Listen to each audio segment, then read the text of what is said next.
Good evening, ladies and gentlemen. I see the first person has popped up on our YouTube, not YouTube, the Instagram, and Facebook is tuning in now. We're going to bring that up in just 1 second. I see YouTube is on.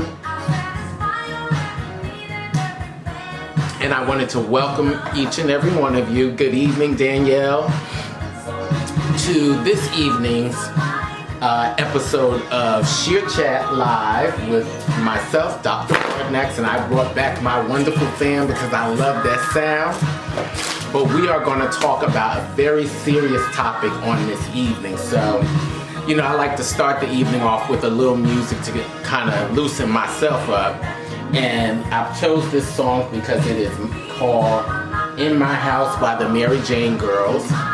And we all know that Sheer Chat, this is my house. So I want to welcome each and every one of you again as we discuss the very important topic of domestic violence and how it affects the beauty industry. So I'm going to bring in our viewers now from Facebook, and I'm going to turn the music down because you know we do not want to get locked up in the Facebook jail for the music. So I have to start that off just a little bit before we bring in the people from Facebook. So good evening again. Good evening, Tanya. Good evening, Sherry. I want to thank you all again for joining us as we discuss this really important topic. So without further ado, I'm going to begin. So let me just give you a little information on how this topic came to me. A couple of years ago, as many of you know, I am a part of the National Beauty Cultures League Incorporated, and through that we take continuing education courses as well as courses which help us or which allow us to obtain different level degrees, and that is also the institute in which I obtained my doctorate degree. So in that course, we studied 1 year how human trafficking affects the beauty industry. And in discussing that, we learned about many of the things that we see, many of the things that we don't see. And the main thing that I got from that particular course was a lot of even though our clients express a lot to us, there's a lot that they may not express, but there's also a lot that we can see without it being seen. So again, let me say that again. Even though our clients do express a lot to us, they often don't tell us a lot as well. And even though they aren't telling us, we see a lot, and there is a lot that we don't see with the eye. So there's a lot that we see going on if we pay attention, but then there's a lot that we don't see with the naked eye. So I wanted to start off because, again, this month, October, is National Domestic Violence Awareness Month. So I thought it was befitting that we kind of touch on this topic, and it was actually suggested by Madam Marcy Walker of the Marcy Walker, Madam Walker's Braidery in Temple Hills, Maryland. So let me just read to you this little introduction. It says, "Don't stay silent. It's time to speak up." October is National Domestic Violence Awareness Month, which began first in 1981 by the National Coalition Against the Domestic Violence as a day of unity to connect with battered women's advocates across the country. Domestic violence affects millions, both men and women, of every race, religion, culture, and status. It's not just punches and black eyes. It's yelling, it's humiliating, it's stalking, it's manipulation, it's coercion, it's threats, it's isolation. It's stealing a paycheck, keeping tabs of online usage, non-stop texting, constant use of silent treatment, or calling someone stupid, so much so that they often begin to believe it. Since the Domestic Violence Against Women's Act was passed in 1994, we've come a long, long way. This landmark legislation led by Senator Joe Biden combined new provisions that hold offenders accountable and provide programs and services for victims. Between 1993 and 2010, the overall rate of domestic violence dropped nearly 2/3, and state laws have reformed to address issues such as dating abuse in the workplace, stalking, employment discrimination, and much, much more. So every October, we dedicate ourselves with the remembrance of this particular act. We rededicate ourselves to breaking the cycle of domestic violence. I also looked up a few statistics, which I was very surprised, and I said to myself, these are really worth sharing, because oftentimes we don't realize how much things, or I'll say, even though we don't experience certain things, we don't realize how close it is to home until we look at statistics. So a couple of statistics that I came across that I thought was really important are more than 1 in 3 women, which is 35.6%, and more than 1 in 4 men in the U.S. report having experienced rape, physical violence, and or stalking by an intimate partner in their lifetime. Let me just mention this one thing, that domestic violence has been recategorized as intimate partner violence, because we usually think, or we think often when we say domestic violence, we think man against woman, or I'll say husband against wife in a household. That is not always the case.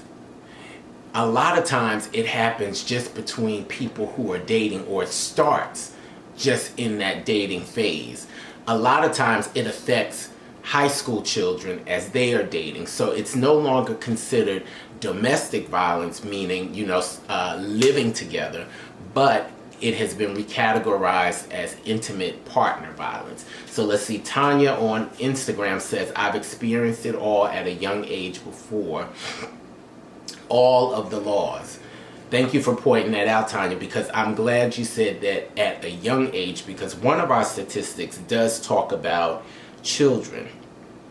So as I move on, nearly 20 people per minute are physically abused by an intimate partner in the United States. 20 people per minute. During 1 year, this adds up to more than 10 million women and men.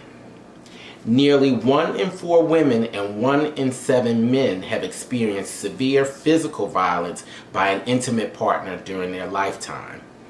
85% of the domestic violence victims are female and 15% are male. I think that is an important point to bring out, because oftentimes we think of, or we'll say most commonly, the violence is generally male against female. But what about those relationships where it is female against male, or male against male, or female against female? We have to look at the topic in totality and see how it touches all people of all types of relationship statuses. 2 in 5 gay or bisexual men will experience intimate partner violence in their lifetimes. So 2 in 5, that tells me 40%. 28% of families are homeless because of domestic violence. Approximately 5 million children are exposed to domestic violence every year. Children who are exposed to this type of violence are more likely to attempt suicide, abuse drugs and alcohol, run away from home, engage in teenage prostitution, and commit sexual assault crimes.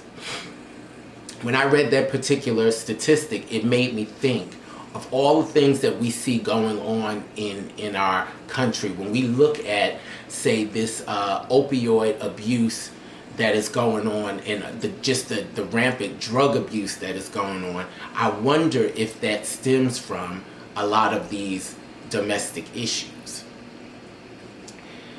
Nationally, 50% of batters who abuse their intimate partners also abuse their children.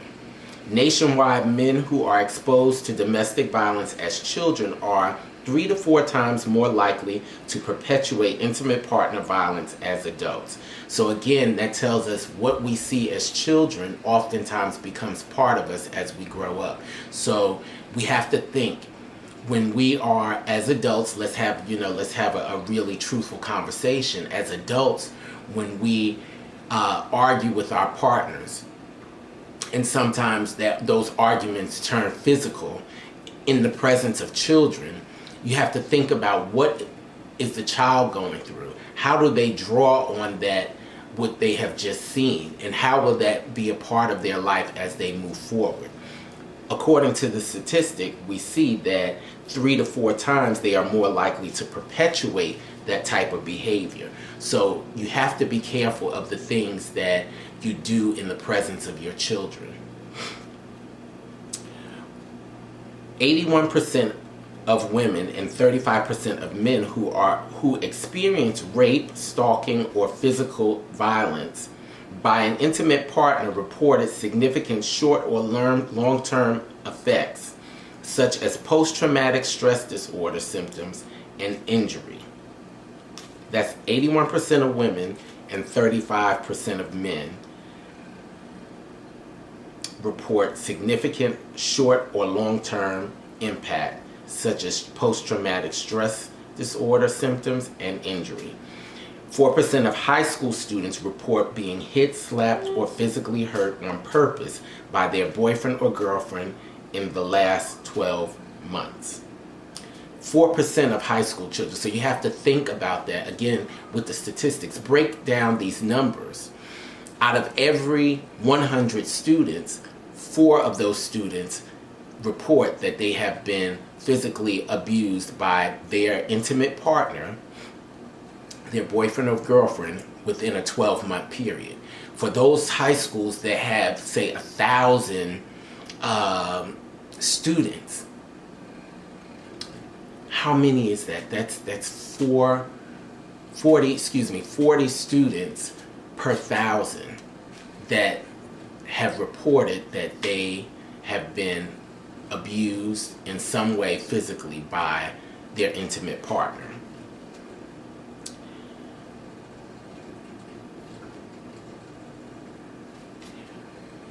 Only 1 out of 3 people who are injured during a domestic violence incident will ever receive medical care for their injuries. Think about why. Most cases of domestic violence are never reported to police, and men who are victimized are substantially less likely than women to report their situation to police. So as I've gone through those few statistics, I wanted to know, well, the topic of the show is how does it affect the beauty industry? The reason why I thought that this was important was because in the beauty industry, we are in one of those industries where we are licensed to touch people, but we are one of the few people that are licensed and able to be in the personal space of our client. So even when we shampoo, we are right over top of the client. When we curl or we cut, we are right over top of the client. So we are very close in proximity to our clients as we are servicing them. And we know that salons have been a haven for women for years. They come in, they talk, they share, they laugh, they joke, but they also share their problems and disappointments and things with other people in the salon as well as their stylists. So how does this affect the beauty industry is the question. It affects us because we see it. Sometimes we see our clients come in with the blackened eye. We see them with the bruise on their arm. We see them go through different emotional changes, and we wonder what could possibly be going on. And this is why I said in the beginning, we see a lot, But then there's a lot that we don't see, because domestic violence or that sort of abuse is not always physical. Sometimes the abuse is emotional. Sometimes it can be seen with low self-esteem. We can see a person who is very confident diminished to a closed shell of a person. They start to walk with their head held low. They become more introverted for some reason, and you wonder why.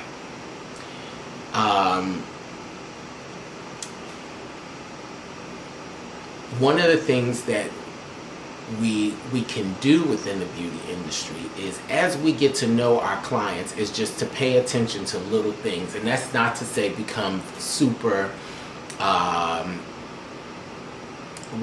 super nosy in their life, but you see people, you see the changes in them over years. I was sharing with my mother today that I have been doing hair for about it's about 13 years, almost 14 years, and the interesting thing that I saw, or that I noticed, was many of the young ladies that I started doing hair for, when they were 18, now they are in their 30s. They have children, they're married, they've grown up. So you see the change. You've seen them mature. You've seen them take on additional life responsibilities. You've seen them purchase homes, cars, and all those kind of things. You see the maturing and the changing within them. Similarly, I think you would be able to see the reverse. When a person who is very confident, when they're very excited, they become more of that closed shell of a person. And oftentimes that is because there is some form of abuse taking place. And again, it is not always abuse that we see with our eye. It may be things that we notice. We may hear it when the client comes in. It may be something that they share. And those are the things that we should pay attention to. So actually, you know what? And the funny thing is, my notes have disappeared. But let me see if I can pull them back up. I had some really interesting some notes about a cycle. So the cycle of domestic violence, I'm going to read it from here. The cycle of domestic violence is this in particular. And this is something this is more towards the person. If they may be asking themselves, in their situation, are they experiencing some sort of abuse? As the stylist, we look at it. These are things that we may listen to when the client comes in and talks to us and shares certain things. These are the things that we may, kind of hear.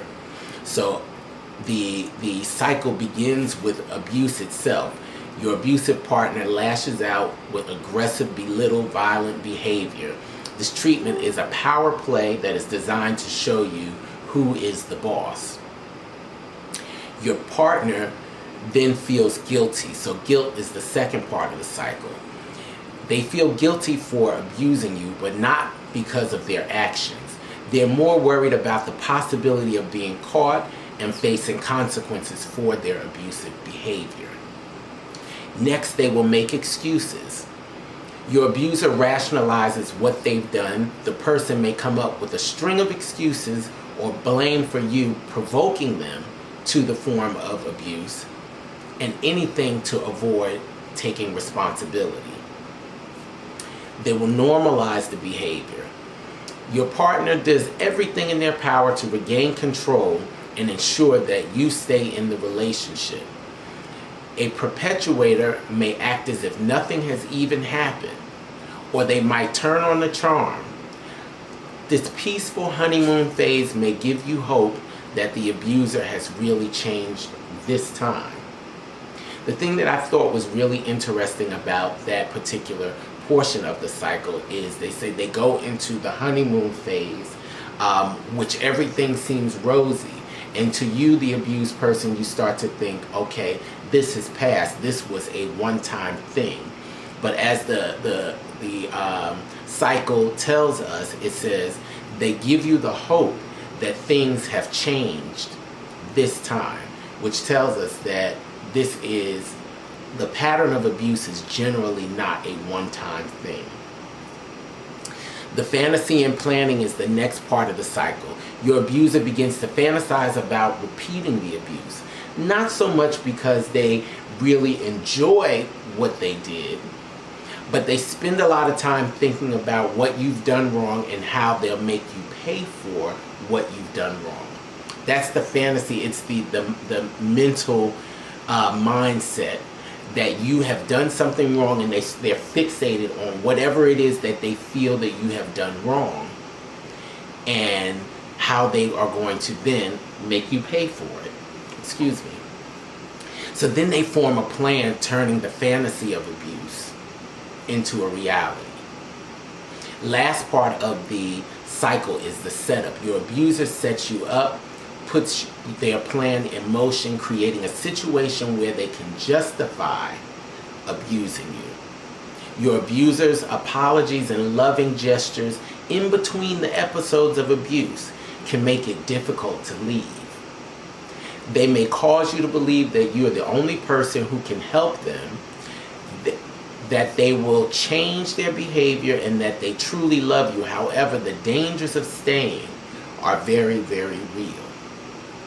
So again, let's understand it ends with the abuser's apologies. Yes, they make apologies. They are so sorry for what they've done. And again, this is like that honeymoon phase. It changes your mind thinking they are really sorry. They said they'll never do it again, and because I believe that they're sorry, I believe that they won't do it again. But the danger of falling into that belief, into that trap of belief, or that trap of hope in this particular situation, is that staying can have very bad consequences. So here's an example that I came across that I thought was really good in relaying that cycle of abuse. It says a man abuses his partner. After he hits her, he experiences self-guilt. He says, "I'm sorry for hurting you." What he does not say is because I might get caught. He then rationalizes his behavior by accusing his partner of having an affair. He tells her, "If you weren't such a worthless, excuse my language, but a worthless whore, I wouldn't have hit you." He then acts contrite, reassuring her that it will never happen again, but later he starts to fantasize as it reflects on past abuse and decides to hurt her again. He plans on sending her to the grocery store, purposely choosing a busy time. She is then held up in traffic and returns a few minutes later than expected, and in his mind he has justified assaulting her again by blaming her for having an affair with a store clerk. He has just set her up. That was the final portion, was the setup. So, one of the most important things that I think we have to get out of all of this is, how do we recognize the abuse? How do we recognize, I'll say, possible abuse? People who are being abused seem afraid or anxious to please their partner. They go along with everything their partner says and does. They check in often with their partner to report where they are, what they're doing, who they're doing it with. They receive frequent harassing phone calls from a partner. They talk about their partner's temper, their jealousy, and possessiveness. These are things that we can surely listen out for. Warning signs of physical abuse are people who are physically abused may have frequent injuries with excuse of accidents. How many times do we watch those television shows and we see where there is some sort of abuse going on, and the person says, "Oh, a box fell on me. Oh, I tripped and fell. Oh, I hit the cabinet." There's always an excuse for an accident that has happened. They frequently may miss work, school, or social occasions without explanation. Meaning that places where you would expect them to be, oftentimes they are not, because they're dealing with some sort of physical abuse. They're dealing with the markings of the abuse. They dress in clothing designed to hide bruises or scars, wearing long sleeves in the summer and sunglasses indoors. And so those are like some of the things that I say they should be very obvious to us, but sometimes they're not. They get away from us. So someone who's indoors who always wears sunglasses, may be hiding something. In the summertime, they're wearing long sleeves or a turtleneck. There's possibly something being hidden beneath those clothes. A person who may wear jeans or long skirts in the summertime when you would expect them to be more comfortable in shorts, could possibly be experiencing some sort of physical violence. Warning signs of the isolation would be restricting from seeing people and friends. They rarely go out in public without their partner. They have limited access to money, credit cards, or the car. So when you hear, like when we're in the salon and we hear someone say, oh, my husband is going to come in and pay for it. Or, my husband has dropped me off, and I don't want to say just because they dropped you off, but when you hear a pattern of the husband always taking them and always having to be present and always having to be right there with them, that is a form of isolation. They have limited access to money or credit cards. You never hear, or they never say that I went to the store and I bought this. It was always I went to the store with and they bought it. So they're telling you that they aren't able to spend money on their own. They aren't able to do a lot of things on their own without their partner or without being in the partner's presence. There are psychological warning signs of abuse. That person may have low self-esteem, even if they used to be very confident. And see, that's one of the things that I wanted to kind of point out, is that when you've seen somebody who has always been very confident, but then for some reason they start to be experiencing low self-esteem, typically there's something behind that. Show major personality changing. An outgoing person becomes very withdrawn. They seem to be depressed, anxious, or maybe suicidal. When you hear and you talk to people and they ask, or they make mention of, maybe life would be better if I weren't here, or my life is kind of worthless. Things like that kind of tell you that a person may be experiencing the psychological forms of abuse, because they feel like they have no hope, that there's no purpose for them being here. So therefore, they consider committing suicide. Speak up if you suspect domestic violence or some sort of abuse. Now, this becomes a very touchy thing, because oftentimes people tell us things not so that we can comment, or not so that they can hear our opinion, but they just may need to get something off their chest. So you have to be very careful when people are telling you certain things, and you have to be careful of the things that you tell them, because with this, we know that with forms of abuse, it's a very dangerous situation, and so you want to be very careful with the things you encourage the person to do. One of the things that I would say is you encourage them to seek help, but you have to understand that in doing that, it has to be done in a certain way. The help has to come, not saying, oh, well, girl, I'm going to call so-and-so and have them call you. No, you may give the person some sort of information so that they can contact someone else who may be able to help them on their own time when it's safe for them to do so. One of the things that I had kind of pulled up before was talking about how the abuser may watch technical use. So they want to know who you're talking to, they want to know who you're texting, and all those sorts of things. They want to know what's going on the phone. They may have, spyware on the computer. They may have LoJack on the car. They want to track all of your movements, so you want to be careful but we want to make sure that the environment is still safe for them. So you ask, what are some of the things that we can do within the salon atmosphere that may help a person? Excuse me. I'll tell you this, one of the stories that I read as I was doing some research was a young lady said that she often put a tear-off sheet in the restroom of her salon for the young ladies to pull off the number, in which to call if they needed help.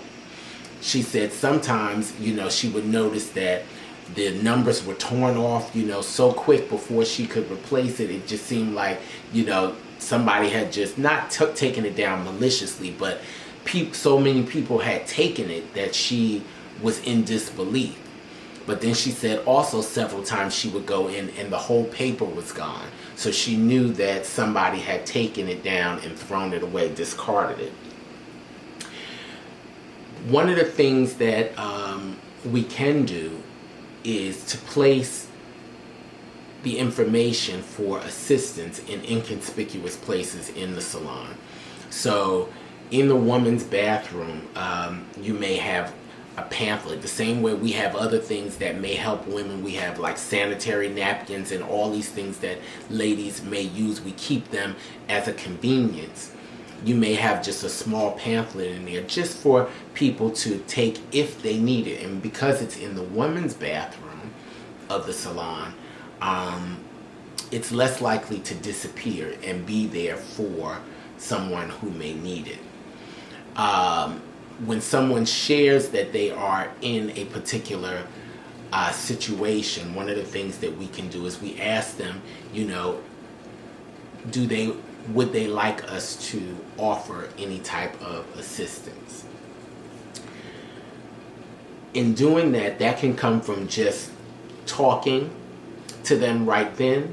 You can also let them know that you are willing to do any type of legwork to kind of help them. So you may, because they cannot, you may need to contact a shelter or a helpline for them because they may not be able to do so, and let the client know that they can contact you whenever they need to, and you may be the go-between so that the person who is abusing them is not aware that something is going on.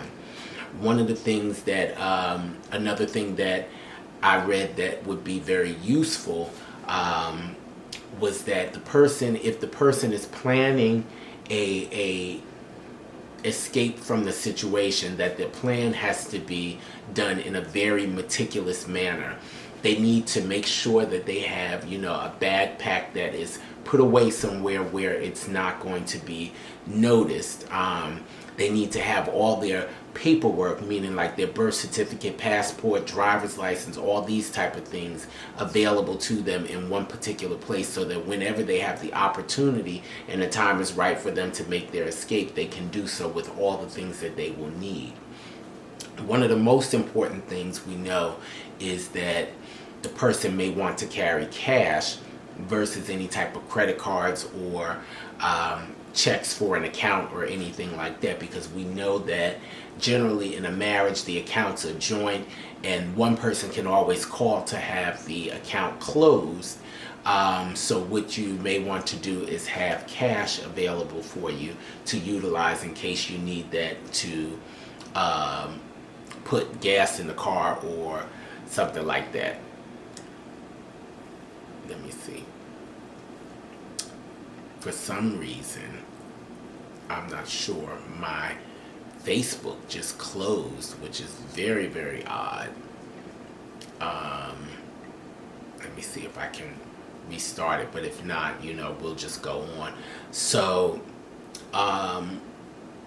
that was one of the things that they talked about. So then they said, if you have children, make sure that you have everything you need for your children, like shot records, or I'll say medical records. What else? School records, clothes for your children, anything that your child would need, especially medicine which is very important. That's something that you would need to make sure you have for yourself, but definitely for your children, any type of medicines that they may be taking, because you want to have everything that you'll need. If you plan on making that sort of escape with a pet, you want to make sure that you have everything that the pet needs, which even goes down to shot records for that, because to move into certain places, to go certain places, you need to have that type of information. One of the things I thought was interesting, they said you have to make sure you have everything down to your pet's leash, so that is, you have to think this whole thing through when you talk about making or planning that type of escape from this sort of a situation. So one of the things as we kind of close out, because I don't see a lot of conversation, so therefore I know it's a topic that is sort of uncomfortable to talk about for a lot of people. It's a topic that I see people pop on and pop off. It's uncomfortable to talk about, to even want to think about it, and then we often we don't want to talk about it because we don't want to put our own business out there. But one of the things that I wanted to do as we close out is kind of give you some helpline information in case you or someone else requires that type of assistance. So if you know someone who's a victim of domestic violence, you can ask them to call the National Domestic Violence Hotline, where the number is 1-800-799-7233. That's 1-800-799-7233. 1-800-799-7233. And one thing that I remember doing last year that I'm actually going to start on this evening is every day I posted the domestic violence hotline number, because I think that is very important. As much as we watch, all the stuff that go on our feeds, on our Instagram stories and our Facebook stories and our Facebook feeds and all that kind of stuff, we post in fights and we post in all this kind of stuff that really has no bearing on what's really going on in life. We post a lot of nonsense. Let's try to post something that will help someone. And I think with just having that number up there, it may be something that someone sees that they don't have to go looking for. It'll come right down their page, and they may have access to it because they may need it, or they may know someone who needs it. So I would definitely say, if you can, try to post that number. It is 1-800-799-7233, and that is the number for the National Domestic Violence Hotline. So I thank you all so much for joining me this evening. Unfortunately, our Facebook people have fallen off. For some reason, Facebook closed. But I thank you, my people who are available on Instagram Live, my YouTube followers. Thank you all. So I would appreciate it if you like, share, subscribe this particular segment or edition of the show, because I think that the topic is very, very important. And in light of this being National Domestic Violence Awareness Month, it is something that we should share. Because there are many people, according to the statistics, who are experiencing it, and you never know that with you sharing information, either via social media or in your salon, how it may help and affect somebody else's life, or in in some cases it may save someone's life, because we know that this can be a very dangerous situation to be in.